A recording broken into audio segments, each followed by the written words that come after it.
তো এখন দেখো ডিফারেনশিয়াল ড্রপ ফিড মেকানিজম অথবা ডিফারেনশিয়াল বটম ফিড মেকানিজম, একই নাম, দুইটা একই জিনিস। তো এখানে কী হয়, দুইটা ফিডব্যাক থাকে, একটা ফিডব্যাক দুইটা ফিডব্যাক, হ্যাঁ, দুইটা করে ফিডব্যাক থাকে, দুইটা ফিডব্যাক থাকে, হ্যাঁ। আর আগের মতোই এই যে প্রেশার ফুড আঁকাইছি, এগুলো আঁকাইছি, সমস্যা নেই। আচ্ছা, এখন এই যে দুইটা ফিডব্যাক থাকে, ড্রপ ফিড থাকে, ফিডব্যাক থাকে। এখন এখানে হচ্ছে কি, তুমি চাইলে এটার এয়ার স্পিড এবং এয়ার স্পিড আলাদা করতে পারো। তুমি সিস্টেম আছে, তুমি মনে করো এয়ার স্পিড বেশি দিলা, এয়ার স্পিড কম দিলা, অথবা এয়ার বেশি দিলা, এয়ার কম দিলা, তোমার ইচ্ছা। তুমি কোন ফিডব্যাকের স্পিড বেশি দিবা, কোন ফিডব্যাকের স্পিড কম দিবা, এটা তোমার ইচ্ছা। তুমি কীভাবে সেট করবা তোমার ইচ্ছা, তুমি কীভাবে কোন ধরনের স্টিচিং চাবা, মানে কোন ধরনের সেলাই করতে চাচ্ছ, তোমার ইচ্ছা, হ্যাঁ। কিছু না, সব আগের মতোই। দেখো এই যে এরা একটা ফেব্রিক আর কি, এরা একটা ফেব্রিক, তাই না? আচ্ছা, তো এখন দেখো এটাই জাস্ট কি, দুইটা তোমার ফিডব্যাক দুটো থাকবে। এক ফিডব্যাকের স্পিড, একটার স্পিড কম আর একটার স্পিড বেশি করা যায়। আচ্ছা, তো দেখো এই যে দেখো এর দিক থেকে আমি ফ্যাব্রিক ঢুকাই আর এদিক দিয়ে বের করি। তো ম্যাক্সিমাম জায়গায় দেখলাম এই যে এটা হলো তোমার ব্যাক ফিডব্যাক দিছে, হ্যাঁ। এদিক দিয়ে ফ্যাব্রিকটা আমি ঢুকাচ্ছি, এদিক দিয়ে বের করতেছি, এই ফিডব্যাক, হ্যাঁ, এটার নাম হলো ব্যাক ফিডব্যাক আর এটা হলো ফ্রন্ট ফিডব্যাক। আমি এখানে দেখছি ফিডব্যাক, ব্র্যাকেটে ফ্রন্ট, সমস্যা নেই।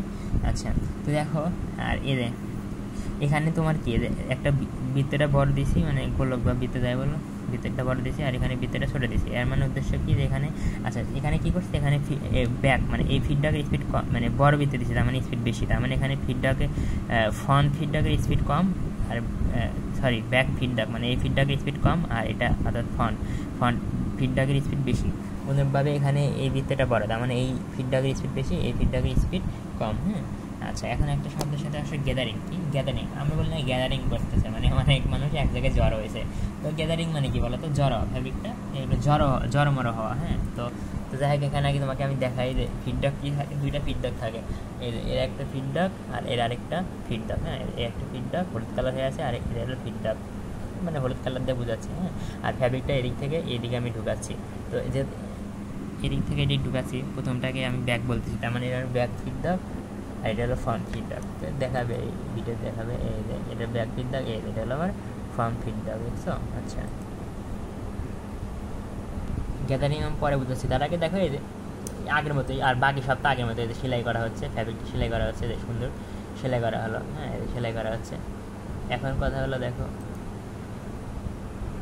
এখন কিছুই না, এই যে ফিডব্যাকের মোশন দেখাচ্ছে, এই যে ফিডব্যাকটা এরকম ফিডব্যাকের মধ্যে আগের মতো ফিডব্যাকটা সামনে যাচ্ছে, পিছনে আসতেছে, আগের মতো সামনে যাচ্ছে, পিছনে আসতেছে, নিচে নামতেছে, আবার উপরে উঠতেছে, হ্যাঁ। এখন দেখো আমি গ্যাদারিং যে জিনিসটা বোঝাতে চাইছিলাম, গ্যাদারিং জিনিসটা দেখো আগে, এই দেখো জ্বরে থাকা না, ফ্যাব্রিকটা জ্বর হয়ে আছে, ফ্যাব্রিকটা কিন্তু জ্বর হয়ে আছে, এরকম দেখছো, জ্বর হয়ে আছে মানে ভাঁজ এরকম,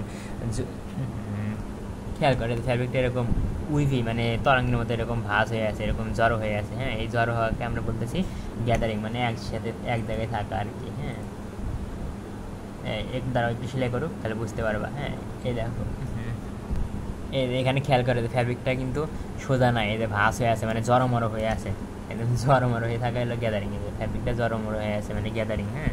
তো এখানে দুই ধরনের ঘটনা ঘটে, কি এখানে দুই ধরনের ঘটনা আমরা ঘটতে পারি। একটা স্টিচিং মানে টান থাকা, স্টিচিং মানে টান থাকা, আর গ্যাদারিং মানে দেখালাম, গ্যাদারিং মানে জড়ো হয়ে থাকা। তো কখন স্টিচিং হবে আর কখন ফ্যাব্রিক, কখন স্টিচিং মানে ফ্যাব্রিককে কখন টান থাকবে আর ফ্যাব্রিক কখন জড়ো হয়ে থাকবে। আচ্ছা, যখন এই যে এই চিত্রটাতে দেখো, এই যে দুইটা ফ্যাব্রিকই কিন্তু টান অবস্থায় আছে, জড়ো হয়ে নাই, কিন্তু এখানে এই যে ফ্যাব্রিকটা এরকম জড়ো হয়ে আছে, এরকম গ্যাদারিং বা জড়ো হয়ে আছে, হ্যাঁ।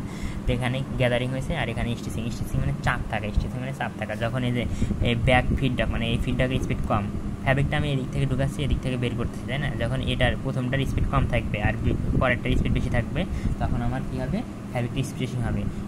এই ফিডব্যাকের কাজ কী বলে, এই ফিডব্যাকটা ফ্যাব্রিকটাকে নিডেলের কাছে নিয়ে আসতেছে, তাই না? এয়ার স্পিড কম, তাহলে আস্তে আস্তে নিয়ে আসতেছে, কিন্তু এয়ার স্পিড বেশি, এই কি ফ্যাব্রিকটাকে টানতেছে, মানে এর কাজ কি, টেনে একদম ফ্যাব্রিকটাকে বের করে নিয়ে যাওয়া।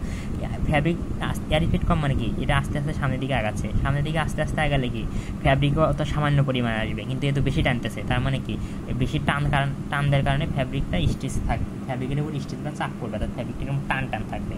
আর এখানে কি এয়ার স্পিড যখন বেশি হবে আর এয়ার স্পিড যখন কম হবে তখন আমার ফ্যাব্রিকটা গ্যাদারিং হবে। মানে এয়ার স্পিড বেশি মানে কি, এই ফ্যাব্রিক এর কাজ কি, প্রথমটার কাজ হলো ফ্যাব্রিককে নিডেলের নিচে নিয়ে আসা, তাই না? এই বেশি পরিমাণে এয়ার স্পিড বেশি মানে কি, বেশি এরকম সামনের দিকে বেশি যাচ্ছে, তাই না?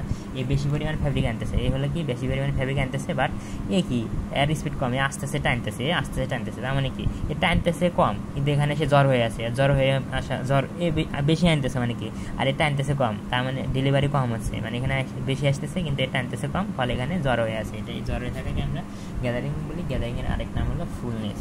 তো যাই হোক, এই চিত্রটা আঁকানোর মানে চিত্র আঁকানোর নিয়ে ভয় পাওয়ার কিছু নেই, একদম স্বাভাবিক চিত্র। এই দেখো আমি মানে উপরে প্লাই তো সহজভাবে আঁকালাম, আর নিচেরটা একটু এরকম দিয়ে তারপরে এরকম ডেও দিলাম, আচ্ছা এরকম দিলাম, তারপর ডেও এরকম দিলাম, আর জাস্ট এই যে আগের মতো এই যে এটা আমি এরকম দিয়ে নিডেল প্লেট, আর এই সাইডে নিডেল প্লেট আগের মতো।